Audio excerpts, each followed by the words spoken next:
Buenas tardes a todos. Muchísimas gracias por estar aquí. Es viernes 5 de mayo y tenemos por delante 2 horas y media para hablar de un nuevo antibiótico en relación a la infección polimicrobiana en piel y partes blandas. Yo quiero agradecer a Menarini, ¿no? Menarini es un laboratorio que nos ha puesto encima de la mesa 3 nuevos antibióticos. Hizo un lanzamiento ya hace tiempo de Meropenem Barbobactam. Vimos también hace unos pocos meses Oritavancina. Y ahora tenemos la ocasión de hablar de la Levofloxacina. Entonces, yo quiero agradecer al departamento médico, al departamento comercial, de marketing, de ventas, en fin, a todo el equipo, el que hayáis puesto esto en escena y nos permitáis estar aquí, pues a unos ponentes que nos han elegido, pero que realmente yo cuando veo las caras, que somos compañeros todos, pues yo digo, ¿por qué me han elegido a mí? ¿No? Que llega este momento, lo comentaba anteriormente, de decir, pero ¿por qué tengo yo que estar aquí? Podríais estar cualquiera de vosotros. Si veis el programa, vamos a hacer 3 exposiciones, las haremos las 3 seguidas. Esas 3 exposiciones tendrán al final, tenemos un tiempo muy generoso para hacer discusiones y ahí lo que se pretende es que hagamos un debate entre todos. ¿Cómo participar en este debate?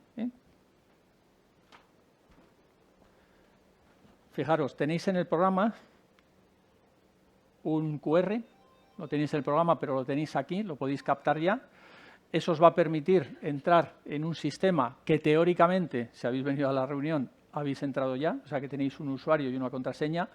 Si no os acordáis, podéis volver a registraros y lo podéis volver a hacer, es decir, podéis volver a entrar y os va a permitir, mientras que estamos hablando, estamos haciendo las exposiciones o después al final, durante el debate, el que podáis hacer las preguntas. Eso nos los van a dirigir a través de un iPad, iremos clasificando las preguntas e iremos contestando entre todos los que vamos a estar aquí, pero también en los que estáis vosotros ahí fuera, que seguro que tenéis muchas cosas que aportar en este sentido.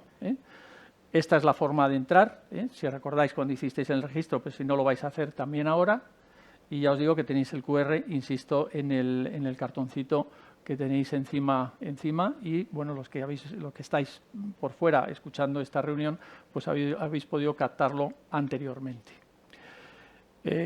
Aquí está la zona de preguntas, es decir, os podéis identificar y ponéis la pregunta y ya digo que eso nos entrará en el iPad y podemos ir contestándola sucesivamente. Si al final, y eso volveremos a insistir, tenemos una encuesta. Sabéis que todas las actividades tienen que ser valoradas y en este caso pues también, bueno, pues para mejorar y también por aspectos de formación pues son necesarias contestar a estas encuestas. Yo voy a hacer inicialmente una primera presentación, después posteriormente hablará la doctora María Dolores del Toro, la presentaremos posteriormente y también hablará el doctor Jaime Lora Tamayo. Y yo creo que para cumplir el tiempo lo más adecuadamente, pues vamos a empezar ya directamente con lo que sería mi propia presentación. El título que hemos dado al simposium son Infecciones de los nuevos antibióticos en la optimización del manejo de la infección polimicrobiana en piel y partes blandas. Podemos mejorar la calidad de vida del paciente. El título mío específico son aspectos microbiológicos relevantes, que lo voy a derivar más a hablar de lo que es esta nueva quinolona, de la floxacina, pero que podemos comentar, como os digo, en el posterior debate, pues cualquier otro aspecto que consideréis oportuno de la etiología o de algunos otros antibióticos que sean también como elección. Estos son mis conflictos de intereses que bueno, no van más allá de las participaciones en este grupo de foros, de presentaciones o también en lo que es la disponibilidad de poder hacer estudios de investigación. Agradecer al grupo del Hospital Ramón y Cajal, estamos aquí los microbiólogos, luego tenemos el grupo de los infectólogos, seríamos muchos más en la foto, no todos se dedican a hacer clínica, hay otros que hacen investigación y otros que hacemos pues parte de investigación y también clínica en este sentido. Probablemente habéis visto esta diapositiva anteriormente, que ya yo la voy coleccionando y voy ampliando, probablemente a lo mejor voy a tener que cambiar un poco el decalaje en los años, porque empecé con ella en el año 2010 con la ceftarolina, ¿no? En aquel momento pues había como una alerta de que tenemos pocos antibióticos, esto va a ser un poco desastre en cuanto a la resistencia a antibióticos y fijaros cómo sucesivamente se han ido introduciendo distintos antimicrobianos, algunos dirigidos pues, a gram negativos, otros más a gram positivos, algunos con ampulsplecto, otros frente a Mycobacterium tuberculosis multiresistentes. Y estamos en una situación ahora, el último se incluyó en el año 2019, pero hay antibióticos aquí que nos han supuesto importantes novedades, incluyendo los betalactámicos con inhibidores de betalactamasa. Probablemente teníamos un grupo de antibióticos, vais a ver luego la lista de las quinolonas, que lo teníamos un poco ahí aparcado, y quinolonas realmente en estos últimos 20, 23 años pues se han introducido pocas. Os señalo la que es el motivo y objeto de las presentaciones, que es de la floxacina, y debajo tenéis ocenoxacino, que es otra quinolona, este es de uso tópico, está comercializada por un laboratorio español en este caso, y tenemos de la floxacina, con una serie de indicaciones en España con infecciones de paliparantes blandas, que es el objetivo, como os decía, de la presentación. Este es el perfil, esto no pretendo ni que lo veáis ni que me discutáis a lo mejor, oye, pues Rafa has puesto una en naranjita, a lo mejor sería mejor en verde, etcétera, sino simplemente que señalemos aquí la de la floxacina, cómo quedaría situada, con un buen perfil, que podríamos decir, frente a microorganismos gram positivos, microorganismos gram negativos, tiene también interés, incluyendo pues algunos que tienen pues aspectos de resistencia, multiresistencia, incluyendo pues Pseudomonas aeruginosa, enterobacterias, etcétera. La historia de las quinolonas, es decir, los que a lo mejor llevamos un poquito más tiempo pues viendo qué es lo que ha ido pasando con las quinolonas, sabemos que se han ido clasificando de distintas formas. Esta es una clasificación muy cómoda en generaciones, lo mismo que podríamos hacer con las cefalosporinas en este caso, que lo que se ha ido haciendo era ampliando el perfil de actividad, lo que sería el tipo de microorganismos sobre los cuales eran activos, ¿no? Al principio más microorganismos gram negativos, luego se cubría microorganismos gram positivos, ya tenemos las de tercera, cuarta generación, siempre es un poco difícil diferenciar lo que es cuarta generación en fluoroquinolonas, y han ido añadiendo un perfil que es equilibrado frente a gram positivos y gram negativos, esto lo he puesto un poco entre cruces, y tendríamos aquellas que han sido más potentes de todas, si pasamos de la levofloxacina, la moxifloxacina, pierde un poco actividad la última frente a gram negativos, levofloxacina estaría en una posición equilibrada, gram positivos, gram negativos, y luego tendríamos las que podríamos decir verdaderamente de cuarta generación, ¿no? Ya os digo que a lo mejor los que tenemos una perspectiva más de tiempo recordamos a trovafloxacina. Trovafloxacina supuso una quinolona importante en su momento, puesto que tenía actividad frente a microorganismos anaerobios, pero bueno, desgraciadamente esta quinolona se dejó de comercializar por efectos secundarios, y actualmente dentro de ese grupo de las de cuarta generación podríamos decir que tenemos a delafloxacina, que cumple esos criterios de tener una actividad equilibrada, gram positivos, gram negativos, incluyendo actividad frente a microorganismos anaerobios.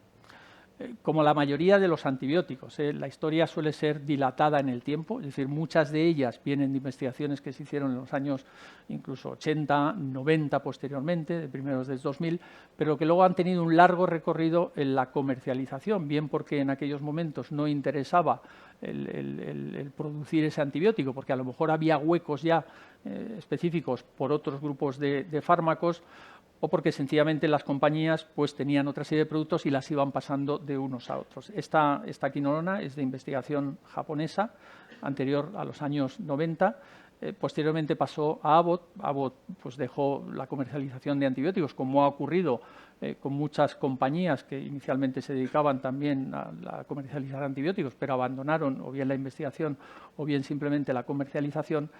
Y actualmente en España está comercializada, como sabéis, por Menarini. En las aprobaciones tiene dos fundamentalmente, en función de los ensayos clínicos que se han realizado, que son infecciones de piel y partes blandas. También tiene la indicación de utilización en neumonía adquirida en la comunidad, tanto en Estados Unidos, aprobado por la FDA, como aprobado por la European Medicine Agency en Europa. Pero en España está aprobada, por así decirlo, por el propio Ministerio para la utilización en piel y partes blandas.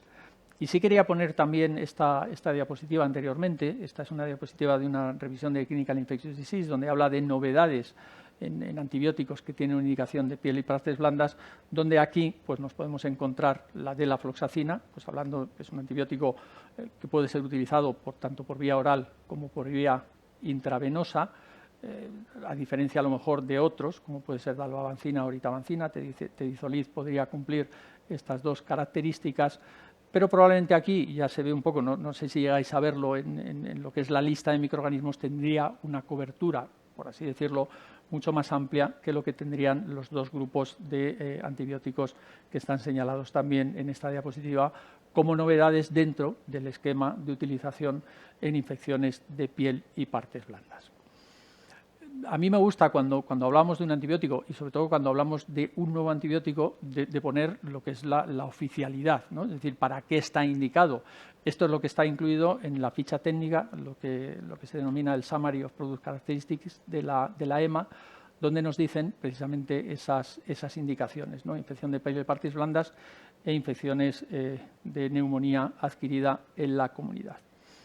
Y luego sabéis que en el proceso de acceso de un antibiótico a poderlo utilizar nosotros tienen que pasar varias fases o varios escalones en lo que es en España y prácticamente en la mayoría de los países europeos, que es que una vez que está aprobado por la EMA, tiene que ser cada uno de los países que autorice el reembolso, ¿no? ¿Para qué voy a financiar este antibiótico? En España tenemos un procedimiento que son los informes de posicionamiento terapéutico, que estos pues, hasta ahora los hacía la Agencia Española de Medicamento, ahora los hacen también controlado por ellos, pero se controlan más por las distintas autonomías o consejerías de sanidad. Y al final pues, se llega a un acuerdo de cuál es ese posicionamiento terapéutico y en las conclusiones que las hace el Ministerio de Sanidad, en este caso no las hace la Agencia Española de Medicamento, nos dice para qué está autorizado en el sentido del reembolso, ¿no? Es decir, para qué se va a poder utilizar este fármaco en el propio país. Y aquí lo he señalado, son infecciones bacterianas agudas de piel y tejidos blandos de la piel, cuando se considera apropiado el uso de otros agentes inapropiado el uso de otros agentes antibacterianos que se recomiendan comúnmente para el tratamiento inicial de estas infecciones, ¿no? Si hay sospecha o alta prevalencia local de infección por estafilococo aureus resistente a la meticilina, esta es una de las ventajas que tiene esta quinolona. Es decir, estamos acostumbrados muchas veces a hablar de quinolonas, hay resistencia, no es una resistencia cruzada, es una multiresistencia en este caso, por otros mecanismos evidentemente que no están relacionados con la resistencia a la meticilina, pero que coexisten en estas cepas. En este caso ya lo veréis, pues que hay un gran porcentaje de cepas de estafilococo aureus resistente a la meticilina que son sensibles a esta nueva quinolona. Y luego, pues lo mismo, fijaros al final, donde no solamente se focaliza en gram positivos, incluyendo estafilococo aureus resistente a la meticilina, pues se focaliza también en la presencia de microorganismos gram negativos. Como recordatorio, es decir, en la sala hay mucha gente experta en la investigación de quinolonas que ha trabajado muchísimo. Recordaros que esta la consideramos como una quinolona de cuarta generación que tiene una actividad bactericida importante. Esto es algo que define a las quinolonas, independientemente de que podamos tener algunas alertas en su uso, en algunas indicaciones, todos sabemos que son muy buenos antibióticos como tales. ¿Por qué?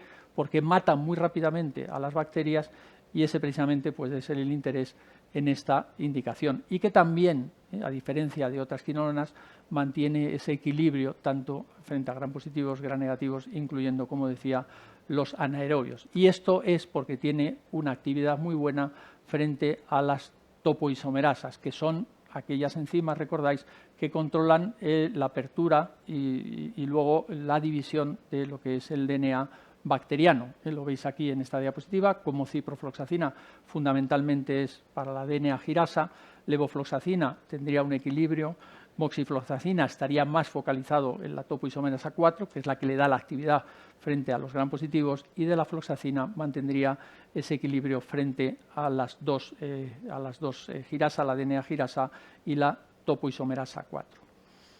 ¿Esto a qué es debido? ¿No? Esto indudablemente es debido a la estructura química que tiene de la floxacina, está aquí señalada en esta diapositiva, que además le confieren algunas particularidades que son también beneficiosas para esa actividad frente a microorganismos gram negativos, gram positivos, incluyendo los anaerobios, pero que también les da unas características particulares para la infección de piel y partes blandas.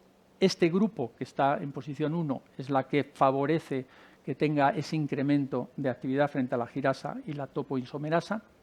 Luego tiene en el grupo 8 tiene un cloro que le da una polaridad adecuada para tener una actividad o potenciar esa actividad frente a los microorganismos anaerobios. Y luego tiene algo que es, por así decirlo, un sello de identidad de esta quinolona, que no tiene una estructura que se denomina citeriónica. Citeriónica es algo que permite que se establezca pues un equilibrio entre los distintos iones que están presentes en la bacteria, pero que en este caso, perdón, en la quinolona, pero que en este caso lo que le permite a la delafloxacina es mantener a pH neutro una estabilidad, y luego no se ve afectado cuando se modifica el pH, en este caso un pH ácido, de mantener esa actividad frente a otras quinolonas. Y por lo tanto, también sería adecuado, esta sería pues una de las características por las cuales tiene también esta indicación, que mantiene una actividad adecuada a pH ácido.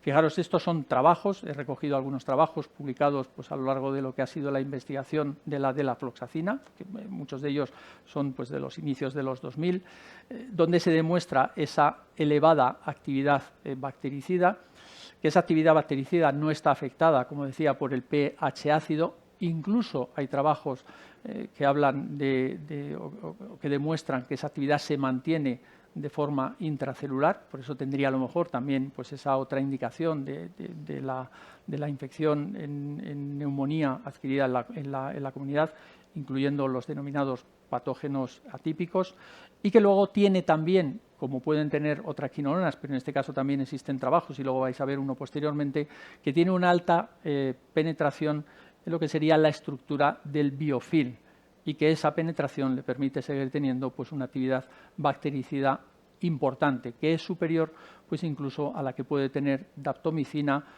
y que incluye también cepas sensibles y resistentes de Staphylococcus aureus a la meticilina. Esto es una comparación de esa actividad de lo que sería moxifloxacina con delafloxacina, esa actividad a pH ácido, tanto a pH ácido como pH neutro, frente a estafilococo. A ver si puedo señalar con esta, fijaros cómo se señala en la pantalla y los estáis viendo ahora, cómo esa actividad de delafloxacina es mucho mayor que lo que podríamos tener con moxifloxacina cuando lo estudiamos con una cepa control de laboratorio. En este caso es una cepa sensible a la meticilina, es una cepa típica que utilizamos en el laboratorio para los estudios de control de calidad de las pruebas de sensibilidad. Esta diapositiva o este esquema está recogido de una publicación, es una revisión que publicó François Van Benke, que es una farmacóloga belga, donde nos demuestra cómo esa actividad que tiene delafloxacina comparativamente con moxifloxacina no se ve afectado por ese pH ácido, es decir, que mantiene muy buena actividad y tiene ventajas pues incluso frente a otras quinolonas como sería en este caso también moxifloxacina. Y os decía anteriormente la actividad que tiene frente a biofilm. Son diapositivas o son fotografías muy agradecidas. Aquí se ha comparado esa actividad por microscopía confocal de delafloxacina con moxifloxacina y daptomicina. Moxifloxacina en la parte de arriba de la diapositiva, daptomicina en la parte de abajo. Cuando está en color verde significa que las células están vivas. Cuando está en color rojo significa que las células están muertas, ¿no? Y fijaros cómo delafloxacina mantiene actividad tanto en cepas de Staphylococcus aureus sensible a la meticilina como resistente a la meticilina, es decir, tendría una actividad bactericida porque está midiendo lo que es la muerte celular, y esta actividad sería superior a la de la moxifloxacina, y ya aparentemente pues yo creo que se ve la diferencia, como hay más células que serían rojas que aquellas células que están de color verde, que tendrían una actividad vital comparativamente con las células que están en rojo, que serían células muertas.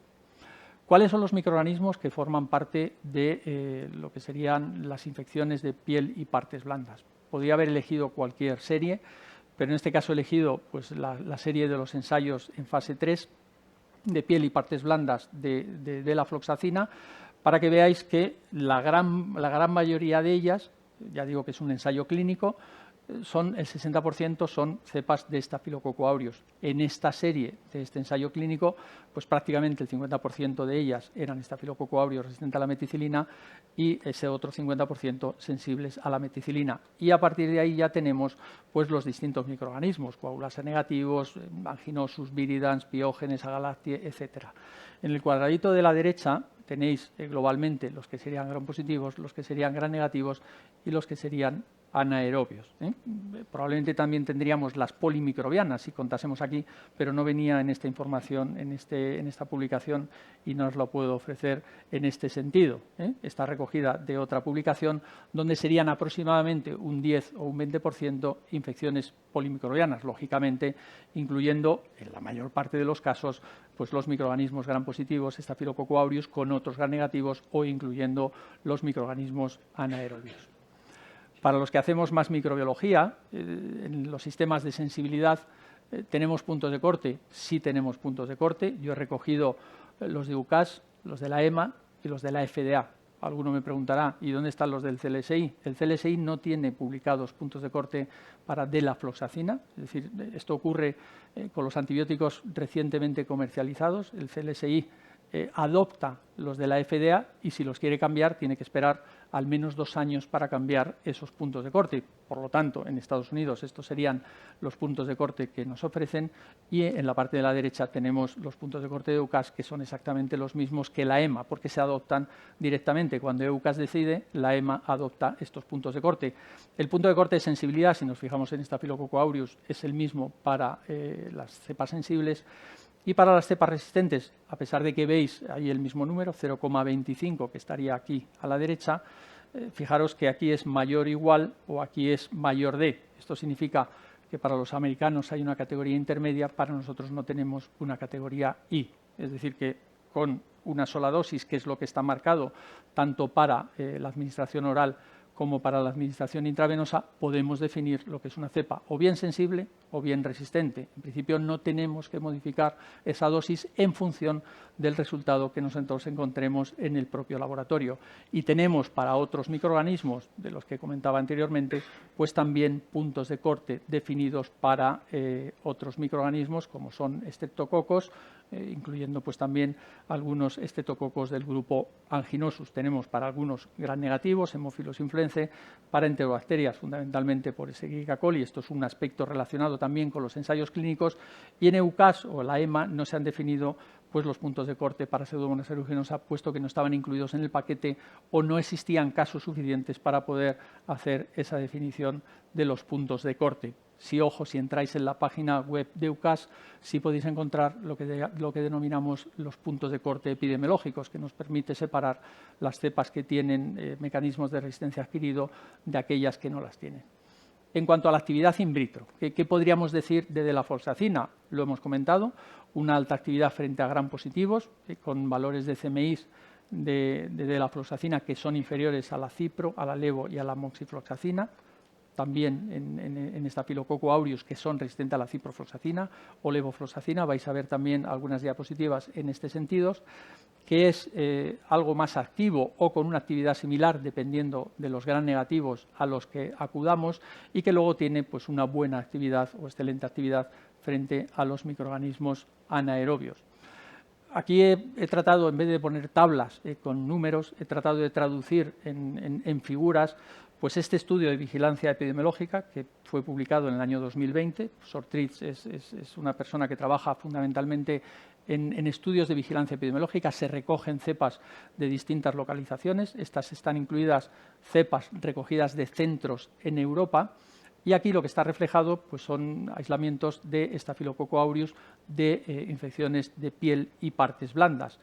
Fijaros que si comparamos Staphylococcus aureus, luego tenemos pues, en un color rosita Staphylococcus aureus sensible a la meticilina y resistente a la meticilina, tenemos los porcentajes de sensibilidad con los puntos de corte que os estaba ofreciendo anteriormente. Globalmente en Staphylococcus aureus teníamos un 92%, llega prácticamente al 100% en las sensibles a la meticilina y es cierto que baja con respecto a las resistentes a la meticilina, Pero, hombre, yo creo que podemos destacar que tenemos pues, un 65% de cepas sensibles a la de la floxacina dentro de las cepas resistentes a la meticilina, de áureo resistente a la meticilina. Si esto lo comparamos con levofloxacina o moxifloxacina, que lo tenemos a la derecha, ese porcentaje de cepas sensibles a levo o a moxifloxacina pues desciende al 30% aproximadamente.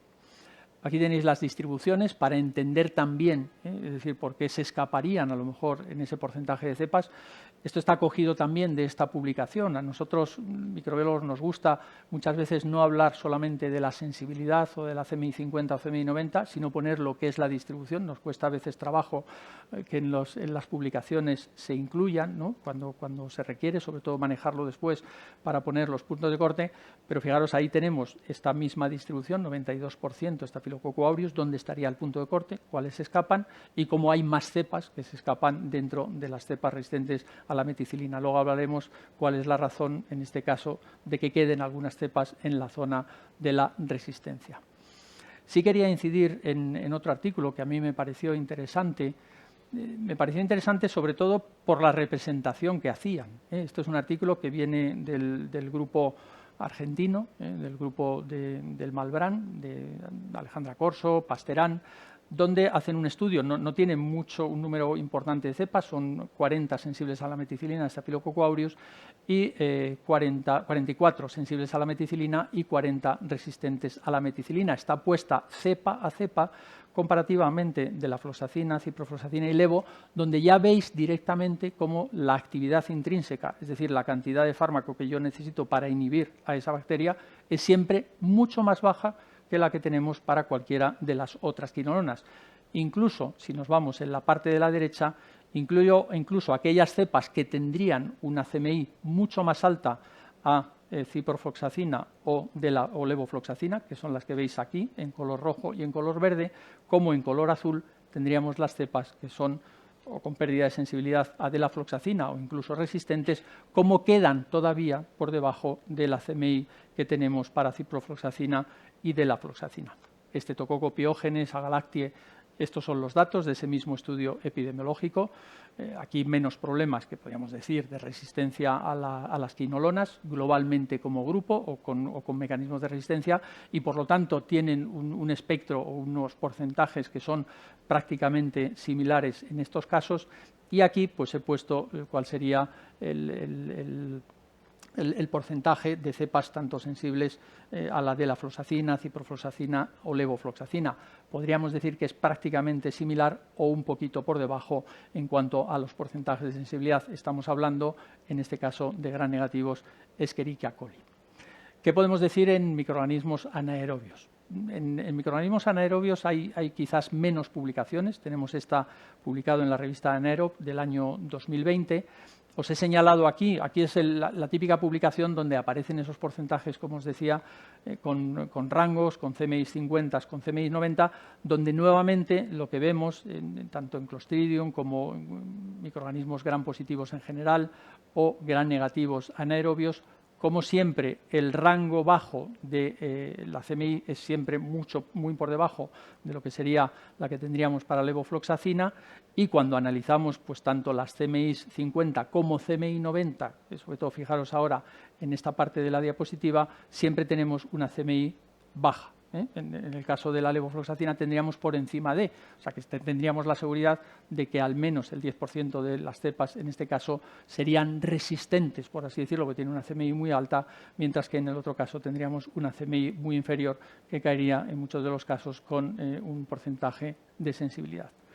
Tenemos algunos datos españoles, ¿no? Hemos recuperado este póster, que es del grupo del Gregorio Marañón, de Luis Alcalá, donde habla de microorganismos anaerobios, no solamente de bacteroides o de gram positivos en general, desgrana también un poquito más por especies los microorganismos anaerobios, pero es reflejado simplemente de la floxacina, moxifloxacina y ciprofloxacina, y lo que hacen ellos es ver cómo se comporta de la floxacina en el grupo de aislamientos que son o bien resistentes a ciprofloxacina o también son resistentes a levo y a moxifloxacina. Por eso cuando vemos el porcentaje de resistencia nos vamos a encontrar siempre un 100% de resistencias a ciprofloxacina y moxifloxacina. Esto no es porque el porcentaje sea siempre 100% resistente, sino por la selección de las muestras que han hecho.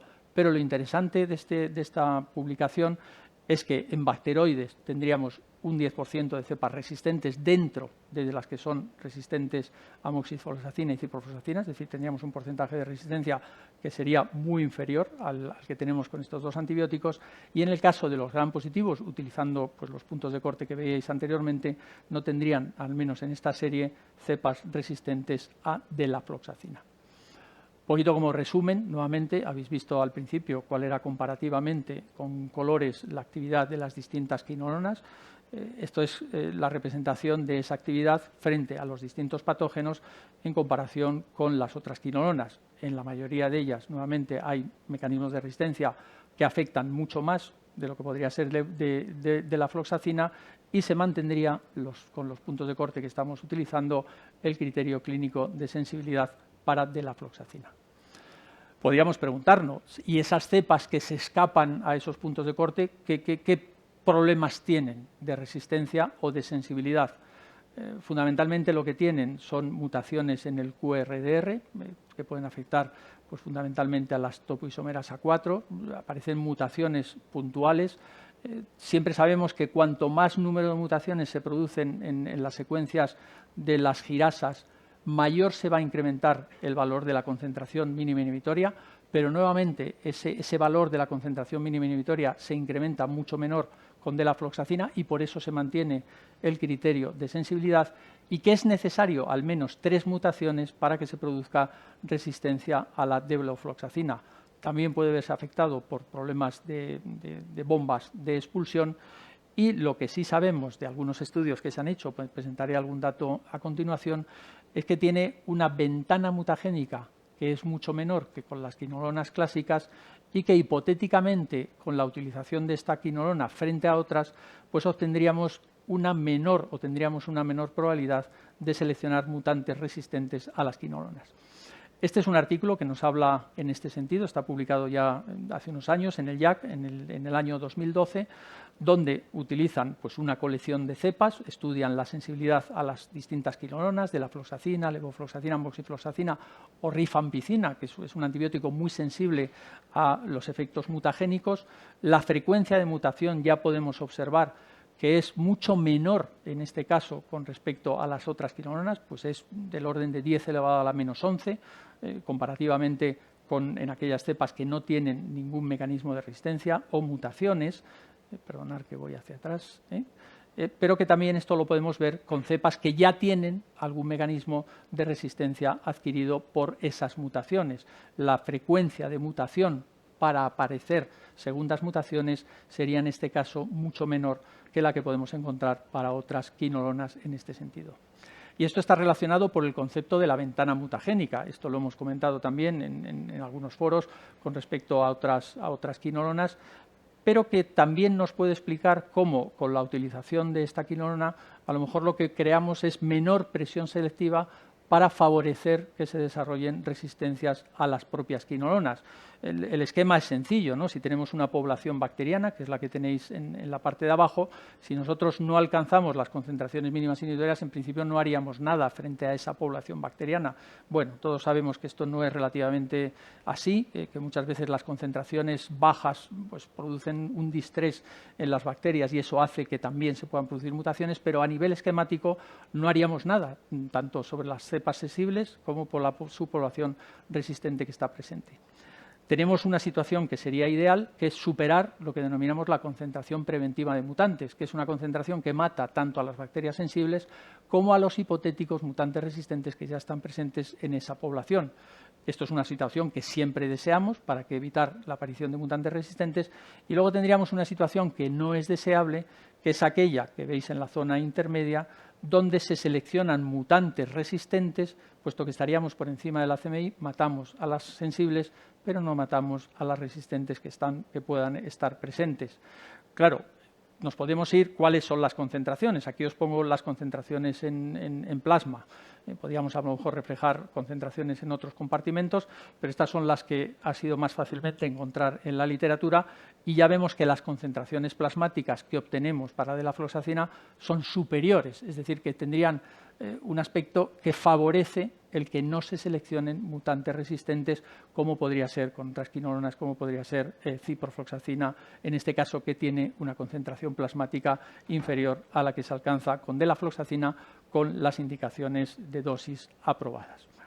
Esto lo podríamos traducir en un esquema que iría también en escalones, es decir, porque esto que poníamos anteriormente en esta figura sería mutantes de primer nivel, pero se hablaba antes de mutantes de segundo nivel, o sea que hipotéticamente con esas concentraciones superaríamos a los mutantes de segundo nivel y estaríamos también, hipotéticamente ya os digo, fuera de la ventana mutagénica. Por último, ¿qué podemos decir también de los ensayos o los estudios que se han hecho, de los estudios clínicos? ¿Qué es lo que se ha encontrado en cuanto a cepas resistentes a delafloxacina? Están recogidos de una publicación, es del año 2017, también de un del ensayo clínico. Aquí se coge la colección de cepas que se han encontrado con la respuesta que pueden tener en cuanto a erradicación o persistencia.